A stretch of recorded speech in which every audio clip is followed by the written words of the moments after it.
Doctor Strange in the Multiverse of Madness. First reviews are out, guys. We're going to talk about it today on Mirror Domain's Movie News, your place for entertainment headlines, where we actually do talk about the actual movie news headlines. We're a live daily show, 12 p.m. Eastern, Monday to Friday. And guys, today's the day that Doctor Strange reviews are out from the critics out there, and we're going to start off the stories by taking a look at the old tomato meter and see what the early buzz is for Doctor Strange in the Multiverse of Madness. Okay, so as of now, as of 12 p.m. on Tuesday, it's 84% with 56 reviews, so that's not too much, but 84%, it's not a bad number there, guys. Yeah, I don't think we can complain about that. Do we have a snapshot of any of the reviews? Let's go on, and no, there's not yet. Not as of yet. So I'll reload that page, and we'll go to a page here and take a look at some of the Twitter reactions. Now, people have come out with their full-blown non-spoiler reviews. And if you want to go check that out, it's just a bunch of people saying, well, I can't talk about this without spoiling it to you. I'll tell you that the acting is good, and they go on to tell you about their opinions of how well Sam Raimi crafted this movie. For like 10 minutes, some videos are just kind of like, oof. But anyway, let's get some of the snapshot reactions. Ben Kendrick says Doctor Strange and the Multiverse of Madness is a great follow-up to Sorcerer's first solo film and should make fans excited for future films. Okay, good. Still, it suffers from the same issue as No Way Home, albeit with a better overall story. Weightless cameos ever substanced at times. What do you mean suffers at the same? You're saying, but those weren't really cameos in No Way Home. They were actually parts of the story. So Ben Kendrick, I don't know what you're talking about, man. A cameo is when they show up for one scene and that's it. None of the bad guys showed up for one scene and that was it. The bad guys were in it for quite a bit. Toby and Andrew didn't show up for one scene and that's it. That's a cameo. Okay? They were not cameos in No Way Home. Andrew Garfield, Tobey Maguire were not cameos, so I don't know what he's talking about. Okay, so Laura something or other there says, lots of great horror aspects. It really was a Sam Raimi film. Very different from other Marvel films. I can't say I love it, but very different. So that's a little bit of a mixed reaction. Yeah, I would call that a mixed reaction, and in this world, we definitely do have mixed reactions. Now, I'm not going to read you all of these guys. We'll just see if there's anybody here that I recognize. Diego Andulas, and I don't know who you are. Perry Nemiroff, there we go. Doctor Strange. Marvel made a horror movie. It's weird, scary, and earns the title Multiverse of Madness. If you were at all concerned this movie wouldn't feel Sam Raimi enough, fear not. I can't imagine a more Sam Raimi MCU film. My genre-loving heart is bursting right now. Good. Well, that makes me happy, because if you don't know Perry Nemiroff's work, she does like the horror genre. She likes that kind of feel to movies, and that's why I like following her. And I respect her opinion quite a bit. A lot. I expect her opinion a lot more than some of these other people who say, ooh, is this cameo? Well, we knew that there were going to be cameos in this because it's variants, but whatever. 84% on the tomato meter so far as of today. We're going to be riding this Doctor Strange and the Multiverse of Madness all week, guys. You're going to get this all week. Pay attention for tomorrow. We'll take a look at some of the speculation as to what's going to happen into it. And then Thursday, you're going to get my live theater right out of the theater reaction. And then Friday, we'll do our formal reviews for it. And I don't bother with putting out 2 solo review videos anymore. I just put in that little annotations where you guys know where, hey, this part is spoiler free, and then after this time stamp, you're going to get, spoilers. Because I just don't feel like splitting it into 2 videos. I'm done with that kind of nonsense. But 84% on the tomato meter, I think that's good. So I just refreshed the page. So they do have some mini reviews up here on Rotten Tomatoes. So let's take a look at this first one. All told, this sequel proves highly entertaining, if not quite worthy of the pent-up demand for it. Okay, so I don't know what that is. That a good one or is that a bad one? If you enjoy watching a handful of randomly selected branded characters wisecrack, squabble, and mope while pretending to fly around and shoot fireballs at the virtual scenery, here comes another 2 hours of that. Well, no, you're describing Shang-Chi with that. Well, I don't know. Even down to the last obligatory post-credit scene, Raimi forges his own weird, irreverent magic, a method in the madness. Okay, so there's 2 good ones. Although this one, I don't know if that's really a good quote from CNN. A useful rule of thumb in watching Doctor Strange in the Multiverse of Madness is that if Cumberbatch or Wong isn't in a scene, go for popcorn. Hey, I want to watch Wanda. What are you talking about? Wanda is one of my favorite characters. The plot will be almost impossible to follow, but that's probably going to be the case anyway. So this guy from the Globe, Boston Globe, doesn't know what the heck he's talking about. It's potentially dazzling, though the reality of watching the movie becomes wearisome. The film is entertaining nonetheless, even though I suspect that it will divide some viewers. So, yeah, there's definitely a mixed, sensible sense to it, but it's only 56 reviews, and so you're gonna get that feeling of well, some people, and we knew that going in, that Doctor Strange in the Multiverse of Madness was going to be pushing that envelope. It's going to be a little bit more on the horror genre side. We saw that there's going to be like variants in there, so there were going to be cameos. People complaining about that when you know that going in, I don't get it, man. But 84% is a good start. It's a good start. We'll have to see how that balances out throughout the week. What do you guys think about some of that early buzz for Doctor Strange? There's just one more story here on the end that we need to tack on here. That Benedict Cumberbatch says, well, this is from IGN. They're saying that he wants to take a break from acting after Doctor Strange 2. He was asked what variant of himself he would like to be. He replied, I guess the one that's less busy, maybe. I might be that variant soon, which is nice, taking a bit of a break. So, yeah, that could be like a couple of months or a year, but that doesn't matter. He's already going to be signed on to do other movies in the MCU. So, yeah, that's nothing really too much to worry about. But what do you think about some of that early buzz? Let me know in the comments below, and we will talk about it. If you're joining us in the live chat, I'll always talk with you guys in between the stories. If you're joining us afterwards, you know how this works. All of these topics will be linked in time codes for you in the comment section in the description below. All right, let's continue on. Yesterday, there was a trailer for Don't Worry, Darling, the new Olivia Wilde movie that this trailer debuted at CinemaCon last week. The synopsis reads, a 1950s housewife living with her husband in a utopian experimental community begins to worry that his glamorous company may be hiding disturbing secrets. And it stars Olivia Wilde, Florence Pugh, who looks great in it. Chris Pine is in this. Harry Styles, Gemma Chan is in this. Like, the cast looks phenomenal. And when I first saw the trailer yesterday, we did a trailer reaction up on the channel. And I got to tell you this, man, it was creepy. It looked creepy. It wasn't what I was expecting at all.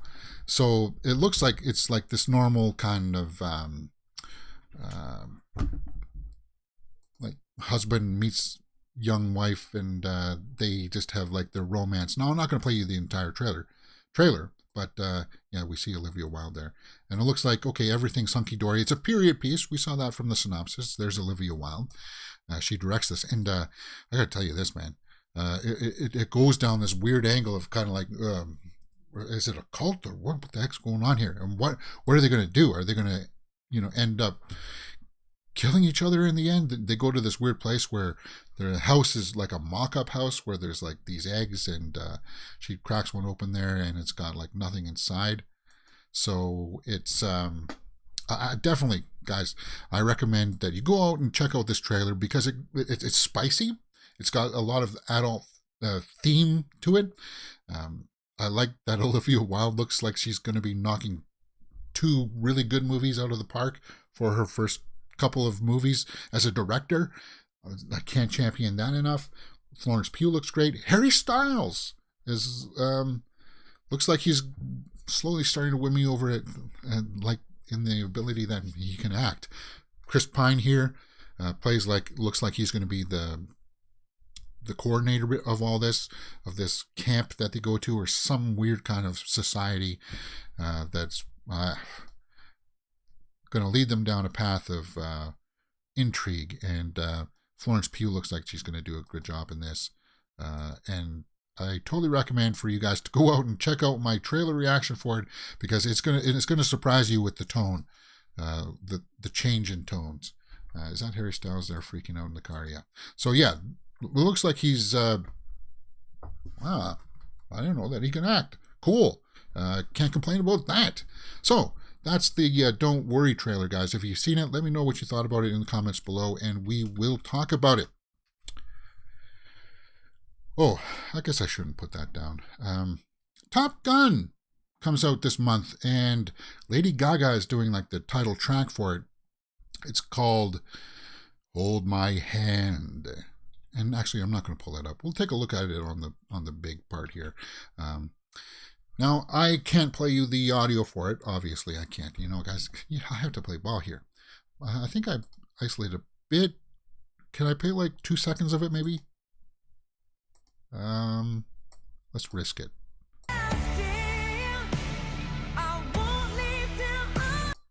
Okay, so oh god, if that gets muted, if this gets muted, then whatever. Okay, so anyway, it's a minimalist song. There's not a lot of instrumentation, like you know how the first song for Top Gun. By Berlin or something, wasn't it? It had that very iconic instrument synthesizer opening to it. This doesn't really have that. It's more concentrating on her vocals, which is no problem with me. It's just know that when you're going to listen to the track. But of course, Lady Gaga blows it out of the park with her vocal range. It sounds great. It sounds awesome. I'm going to have to wait to see how that fits in with the movie. But I would... Go check it out, guys. It dropped today. Let's take a look at some of the comments here that perhaps... I can't read that. Can't read that. Guys, what the heck is... All of a sudden, this is like a Spanish. The absolute chokehold this is going to have on every singing competition show is for the next 5 years.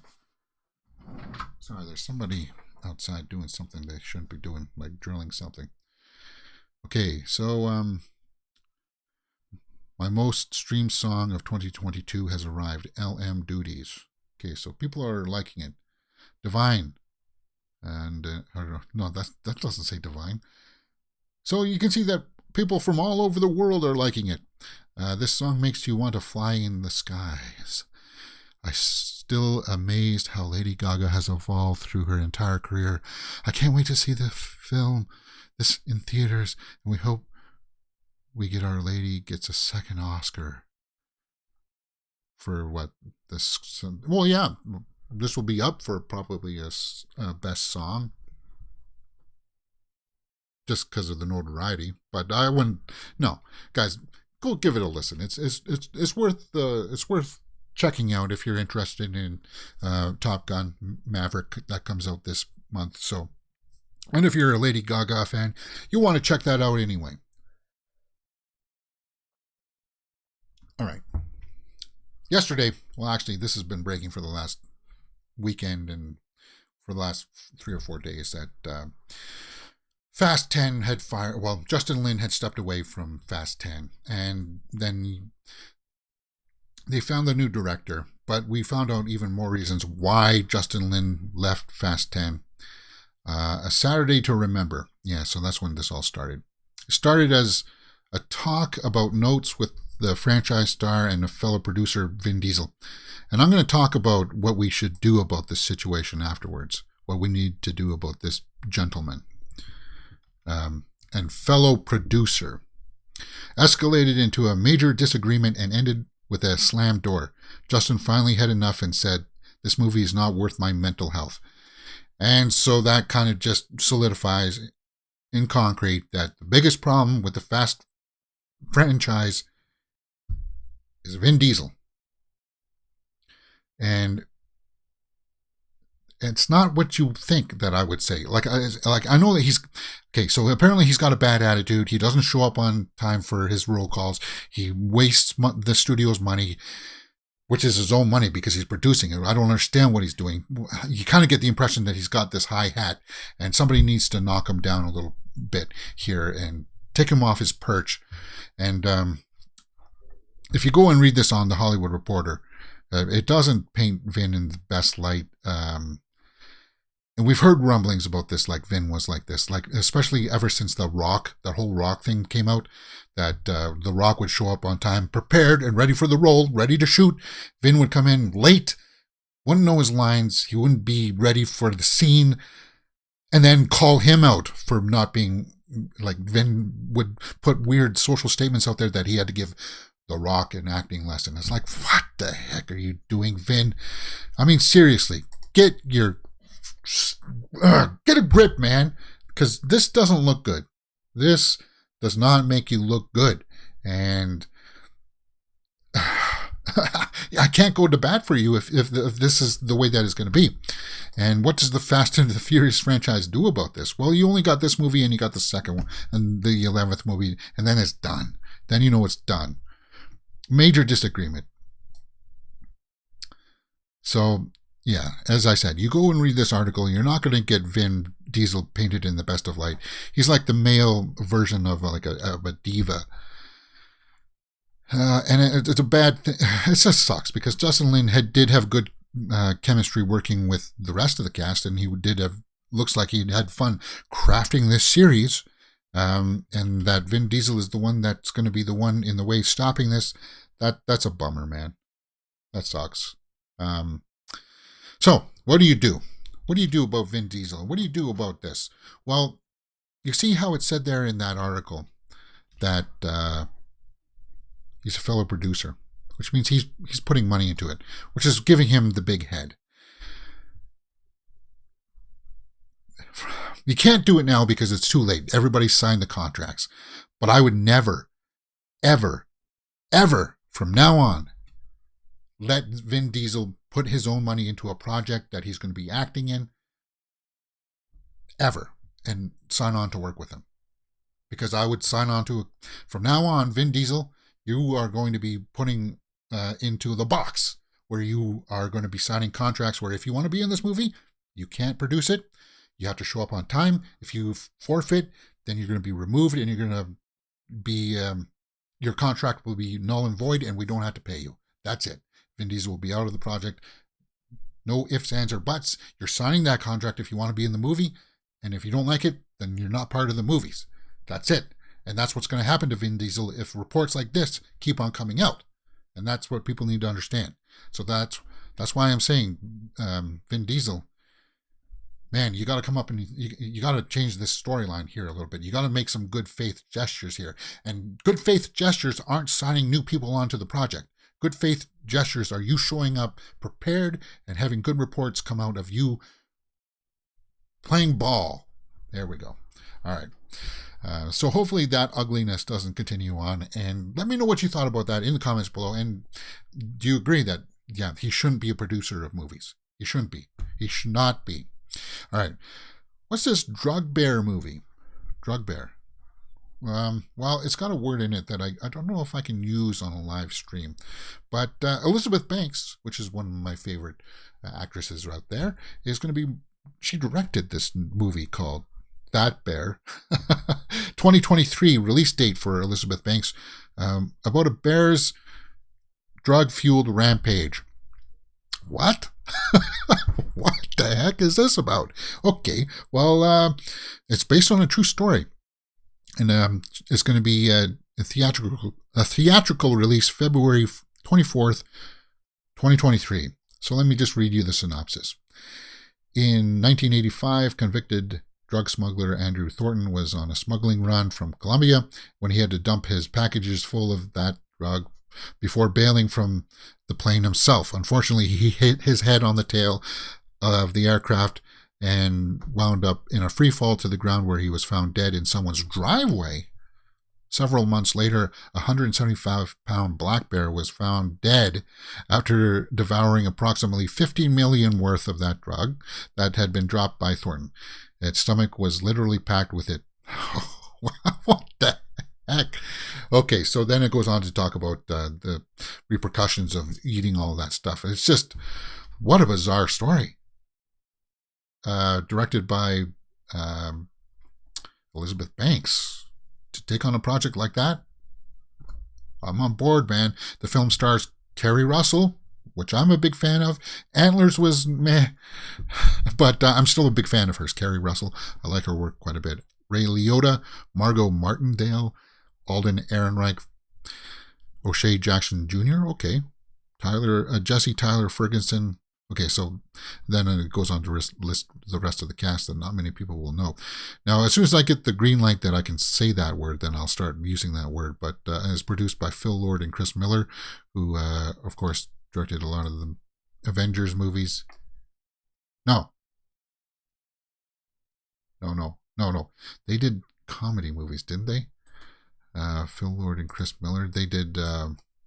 let me pull up what they got. Since nobody's in the live chat for us today, but that's fine. Since I got time, pull up what they are in. They were on Solo, right? And then they got removed. Or am I thinking of the wrong people?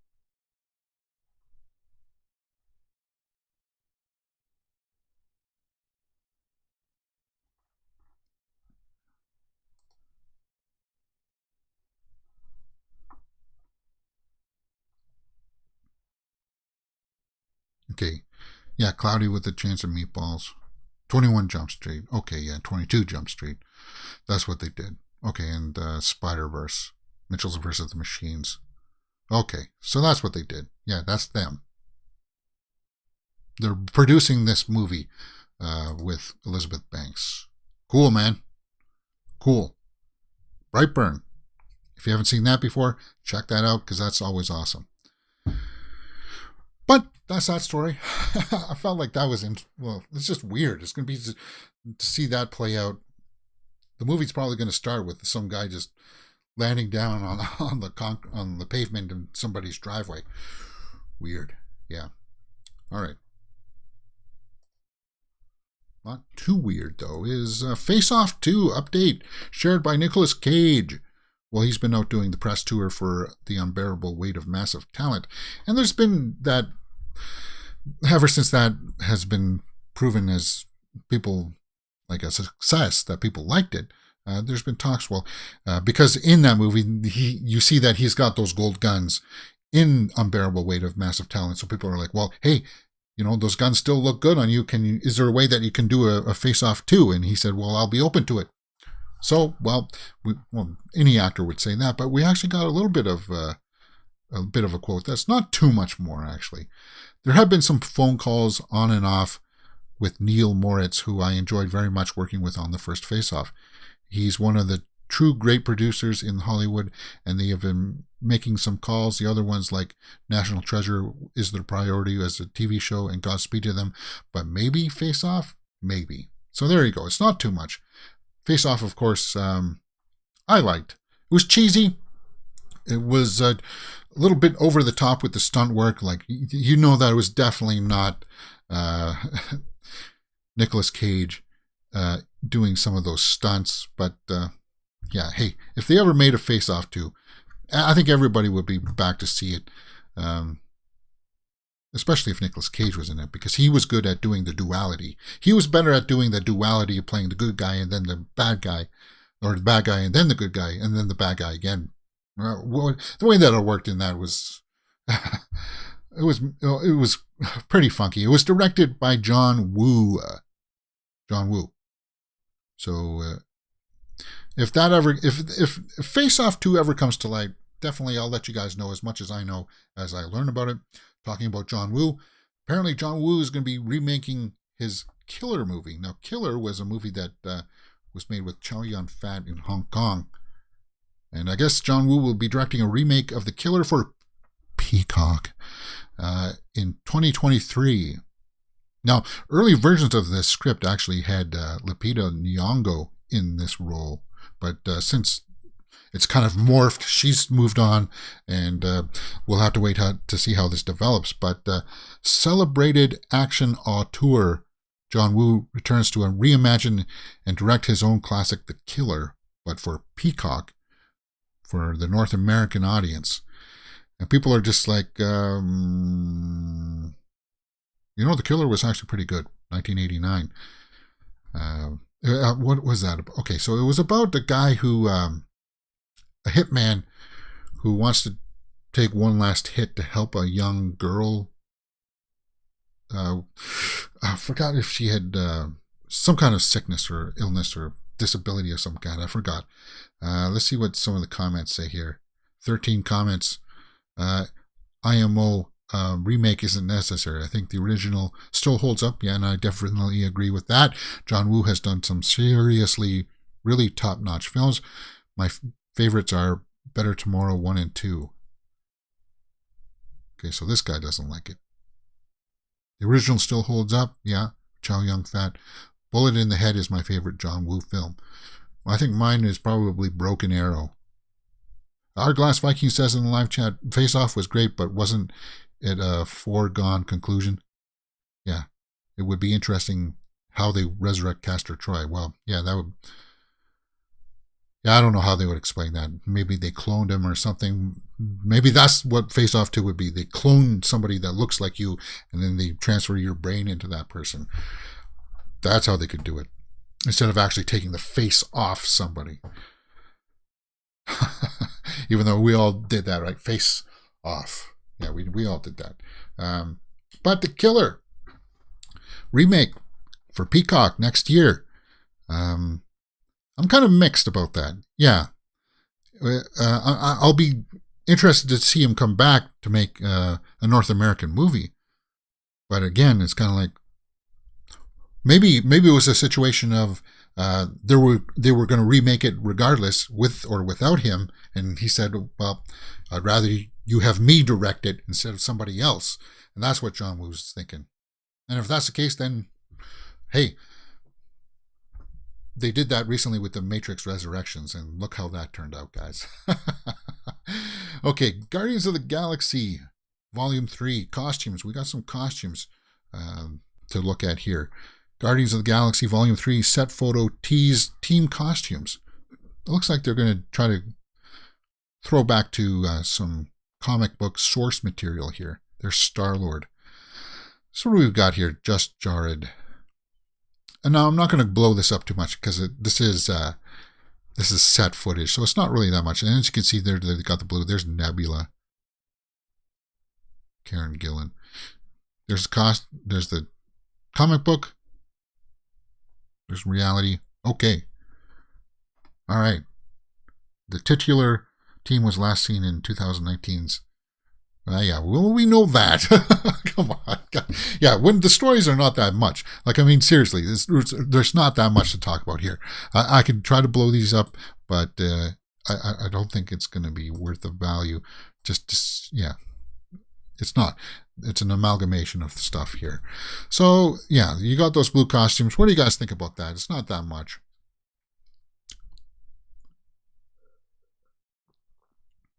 Avatar 2. This is something that came to my attention yesterday. We saw that there was a bunch of new images out for Avatar 2, and there's a trailer that came out, and apparently that leaked trailer is online somewhere, but I didn't bother to look for it. Avatar: The Way of Water. So that was what it's going to be called, and we saw a bunch of the new images here. Yeah, like this. Now, it was brought to my attention that James Cameron pushed Avatar 2 like 5-7 years, almost a decade, more than a decade actually, since the last movie had come out. He pushed that movie so far because he wanted to have the technology to tell the story. But when we were looking at these images, yeah, the rendering on the cloth looks better. That's just a given. But if it's all going to be rendered in the computer anyway, What was the big technological step that he was waiting for to properly tell these stories if it's all in the computer? Right? Was he waiting for the motion capture suits, the underwater motion capture suits? Was that, and would that took 10 years to really develop? And why do you need them? Why would you need to have motion capture underwater when you can just motion capture, like he says, for more realistic effect, but it's all in the computer anyway. The computer will be able to figure that out through its AI. It just gave me pause. It gave me questions as to, well, does his claims that he needed 10 years to develop the technology, does it hold water? And it's kind of like, well, there's that seed of doubt. And actually, I saw my first reactions from this from another channel out there on YouTube, and he didn't like it at all. He said it looked like a video game, and he kind of ragged on it quite a bit, actually. And yeah, well, it's a CG movie. Like it's not going to have that, and it never did for me in the first, Avatar, like that lifelike feeling. No, you always know in the back of your brain that that's a CG set. There's nobody really standing there. That's why I was baffled that Shang-Chi was nominated for Best Visual Effects when you're like, we know that's a CG set. We know you're standing on a soundstage. It's kind of like, we know that this is a completely CG movie. So if it's a complete CG movie, we already make a bunch of those. Why did we have to wait 10 years to get Avatar 2? Huh, James Cameron? I still trust him to weave very familiar storylines that we will be able to recognize into Avatar. Like, I have no doubt that Avatar, The Way of Water, people will walk out of it and say, well, it's just like this movie, it's just like that movie. But that's what you need to do to make it appeal to wide audiences. I get that. That's James Cameron's bag. But if it's a CG movie, what was the big holdup in the visual effects? What do you guys think? Let me know in the comments below. And do you have concerns about Avatar 2? I think we need to see that trailer to expand things out. And as we saw with CinemaCon stuff, like they released the Don't Worry trailer, Don't Worry Darling trailer for them. And now a week later we got that. I'm guessing maybe another month or so we'll get that Avatar 2 teaser out. And we'll be doing a reaction for that for sure up on the channel.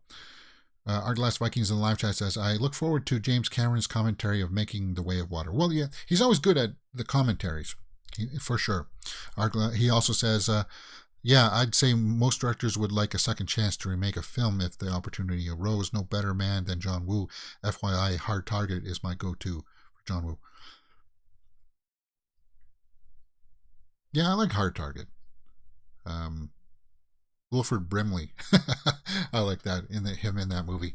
Grabbing the snake down like that, and he punches it, doesn't he? Not so much. But it was good for a laugh. Yeah, but I'm not going to knock it for that. I mean, if you choose Hard Target, yeah. But out of his Hong Kong stuff, Hard Boiled was good, and Killer was really good too. All right. Okay, let's talk about this quickly before we go to the Twitter roundup. Jackass. There's going to be a new Jackass series in the works for Paramount Plus. So because Jackass Forever was such a big success, apparently there's talks that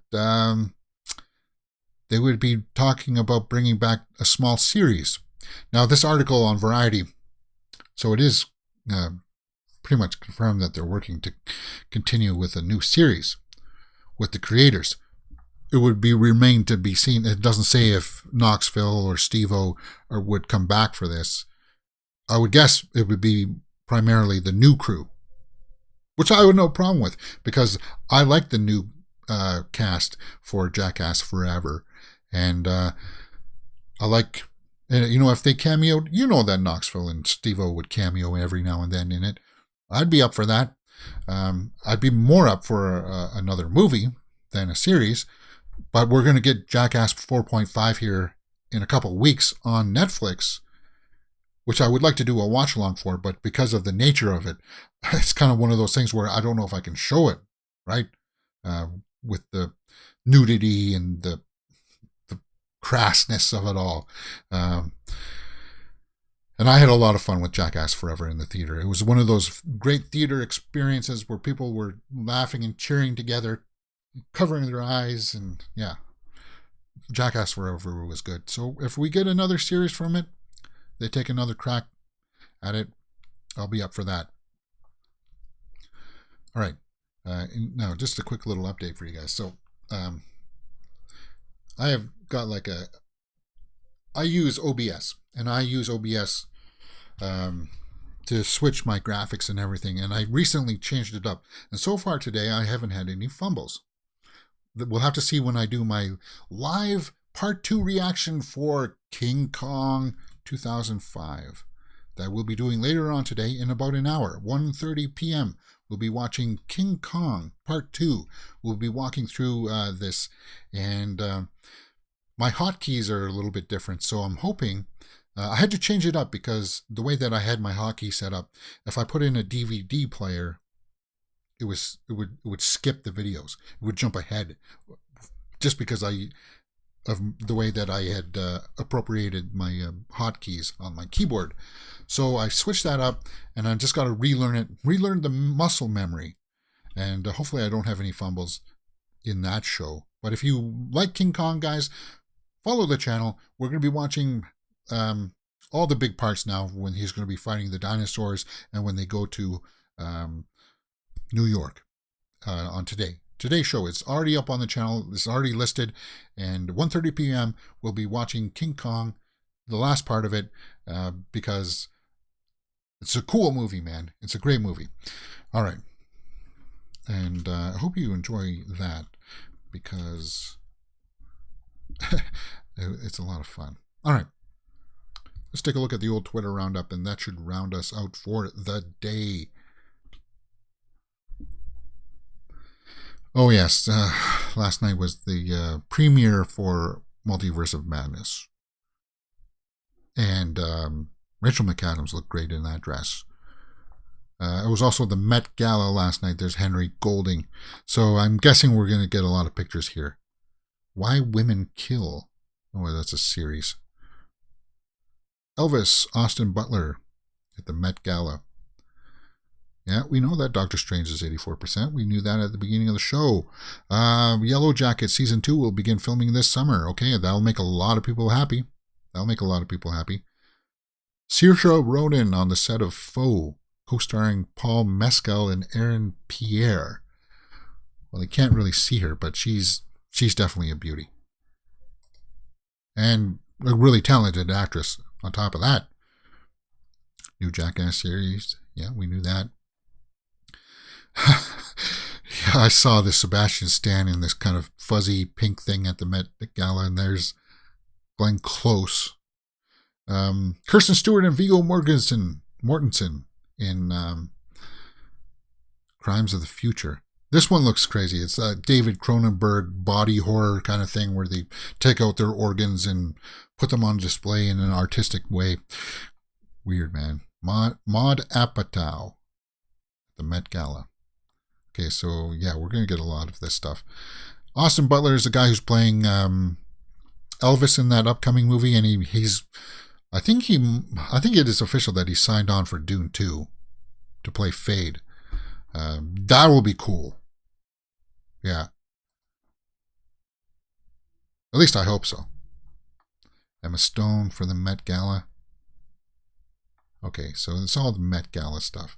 I think that's all that's going on in the old Twitterverse today. Oh, there's a promo. Okay, so that's a color photo of her. Good. She always takes a good photo. Wow. Lady Gaga, for sure. And as I said, I like the track, but it was a little bit too, a little minimalist for my taste, but I still like her vocals. Her vocals are fantastic. First reactions for Multiverse. Okay, the most haunting and terrifying Marvel movie. Elizabeth Olsen is MVP. She is phenomenal. Elizabeth Olsen delivers powerful performance. Well, good. That's what we want to hear. I also heard things like you need to know what happens in WandaVision for Multiverse of Madness, and that kind of gives me pause. It gives me a little bit of concern, but I'm all caught up with WandaVision. What's this? Isa Gonzalez and Billie Eilish. Okay. Yeah, so we're going to get a lot of these Met Gala. That's all that. If you're into the fashion, Spider-Man came out 20 years ago. There were stories like that for a bunch of Spider-Man stuff. Oh, there's Elizabeth Olsen. Ooh, breathtaking. Interesting. I like the jacket for selfish reasons. Yeah, but no, she looks great. Absolutely great. Cool, man. And to hear that she's going to be cool in this, as if you didn't know, because of the fact that Captain America is gone now, Iron Man is gone now, Black Widow is gone now. She's my favorite. She's my favorite, Wanda, and I'm rooting for her, even though we may go down like where she's the bad character now. Let's just see how that plays out. Jenna Ortega, that we just saw in the movie X and Scream at the Met. And she's short. I didn't realize when I saw X, she's like really, really short. So, oh, pink. There's a hot pink. And Sebastian Stan was in pink too, huh? Must be a motif going on there of some kind. It's Benedict. Yeah, he looks pretty sharp.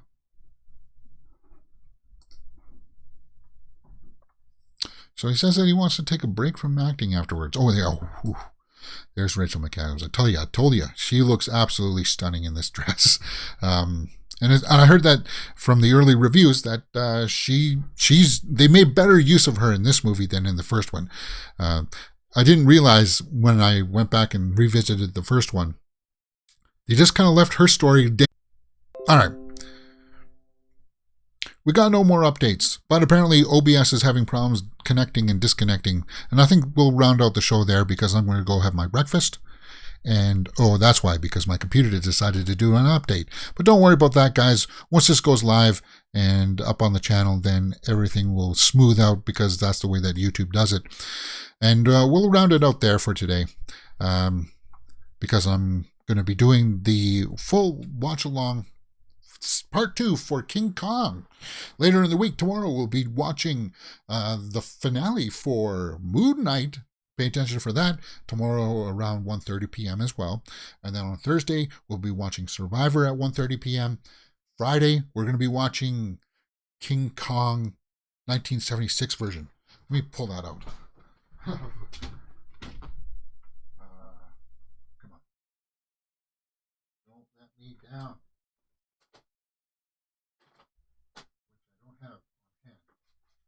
Here, but trust me, I own it. I just thought I had it pulled out and I thought I had it ready, but I guess I don't. Oh, there it is. Yeah. On Friday, we're going to be watching this, guys. So Monday and Tuesday, we watched the 2005 version, and on Friday, we're going to watch this version all the way through because this one's only an hour and 135 minutes, so just over 2 hours for this one. And that's worth it. It's totally worth it. Jessica Lange in this one, Jeff Bridges, Charles Grodin, and I'm going to reference a lot of the 2005 version for sure. Yeah. Well, we'll talk about that more in an hour when we talk about King Kong. All right, guys. It's a 24-hour news cycle. You know how it works. If I missed anything today, we'll talk about it more tomorrow on tomorrow's show. And if you've got stories that you want me to talk about, let me know in the comments below. I really want to start building this community out, and I hope it gets out to you guys. And I hope you enjoy the full watch-alongs. If any trailer drops, I'll be right there on top of it. See you tomorrow for more movie news.